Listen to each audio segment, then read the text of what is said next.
দূর থেকে দেখতে লাগে আমার জীবনটা ভীষণ ব্রাইট। আমার মনে কোনো কষ্ট থাকতে পারে না, আমার দুঃখ হতে পারে না। আমার তো বেশ চলে যাচ্ছে, আমার তো অনেক টাকা পয়সা, আমার তো কোনো অভাবই নেই, আমার কোনো চাহিদাও নেই।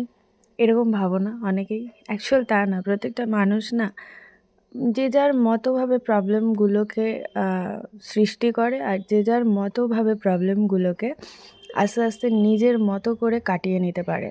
তো সেরকমই প্রবলেম মানুষের জীবনে কখন যে কীভাবে আসবে সেটা তো কেউ জানে না। তো আমারও সেরকম প্রবলেম চললেও সেটা তোমাদের সাথে শেয়ার করি না। মন খারাপ কাটিয়ে দিনের শেষে সেই যখন কাজে ব্যস্ত হয়ে যাই, তখন না মনটা আবার কী যেন কেমন একটা ভালো হয়ে যায়।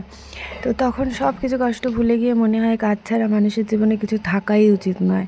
আবার কাজে লেগে পড়ি। তো কাজ যখন না থাকে, সত্যি কথা আমি এতটা ডিপ্রেশনে চলে যাই, মনে হয় আমি আমি কি কেন বেঁচে আছি, কিভাবে বেঁচে আছি, মানুষ কাজ ছাড়া কিভাবে থাকতে পারে, মানে এগুলো না আমার মনে হয়। কার কার মনে হয় আমি জানি না। তো যাই হোক, ক্লাস ডেমনস্ট্রেশন ছিল, দেখানোর ছিল স্ট্রেটনিংয়ের প্রসেস। তো সেটাই ওদের সাথে শেয়ার করছিলাম। তো একটু ক্লিপ তোমাদের সাথে শেয়ার করলাম। তো আজকের দিনটা বেশ ভালোই গেল। আর কেমন হয়েছে অবশ্যই জানিও। টাটা, লাভ ইউ অল।